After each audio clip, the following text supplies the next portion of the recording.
Vamos falar sobre os hormônios da gestação? Ai, Fernanda, eu não quero falar sobre os hormônios da gestação. Eu pedi tua opinião, por acaso? Não pedi! A gente tem 3 hormônios na gestação que são responsáveis pelas mudanças fisiológicas nas gestantes. Nas gestantes. O HCG, o HCS e o HCT. E entrando nesse assunto, quando a gestante vira gestante, ela tem um aumento exagerado de hormônios. Então, quando o bebê nasce, esses hormônios caem. E esse é o motivo de muitas vezes a mulher ter depressão pós-parto. Porque pensem comigo, os hormônios estão elevados lá em cima. Quando o bebê nasce, esses hormônios descem. É tipo montanha-russa, sabe? Ou tipo aqueles carinha na cascata do Iguaçu no Pica-Pau que fazem...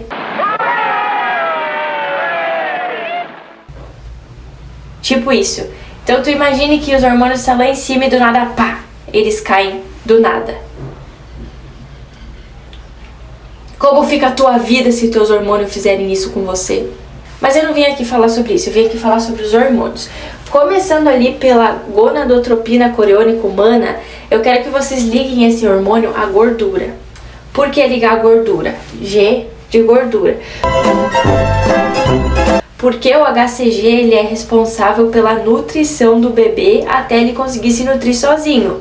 Ou seja, o bebê ele se nutre por meio da placenta via cordão umbilical, onde ele recebe oxigênio, recebe alimento, enfim. E quem é responsável por ajudar nesse processo é esse hormônio, é o HCG. Então ele é responsável pela gordura, pela alimentação, pela nutrição desse bebê, até ele conseguir se nutrir sozinho. Quando que ele consegue se nutrir sozinho? Quando ele nascer. Porque durante a gestação ele não se nutre sozinho, ele se nutre por meio da placenta e do cordão umbilical. Então quando ele nascer, esse hormônio já não vai mais funcionar, porque ele nutre o bebê até o final da gestação, que é até onde o bebê não se nutre sozinho. A partir do momento que é cortado o cordão umbilical, o bebê ele começa a ter que se nutrir sozinho. Então esse hormônio também cai quando o bebê nasce. Esses hormônios aqui, eles estão só na gestação. O HCS, que é a somatomamotropina coriônica humana, você vai ligar com sugar, que é açúcar em português. Porque esse hormônio ele é responsável pelo controle glicêmico da gestante.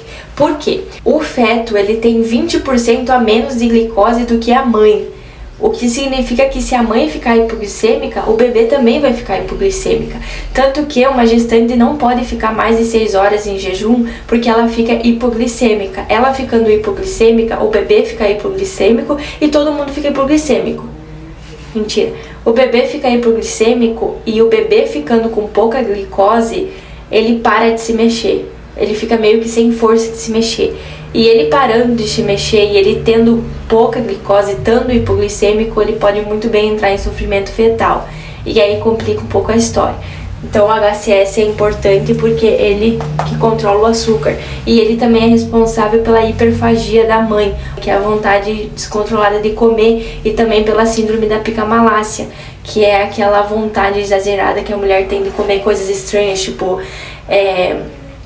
esponjinha de lavar louça com maionese, pedra e lamber tijolo, essas coisas aí. Então isso não é mito, isso é verdade. É um hormônio que faz isso com ela.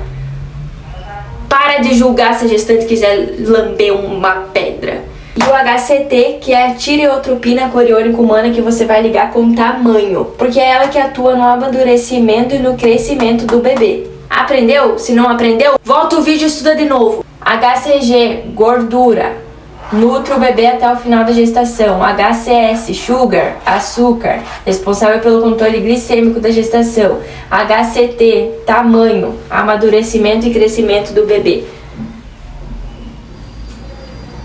Não tem como ter dúvida.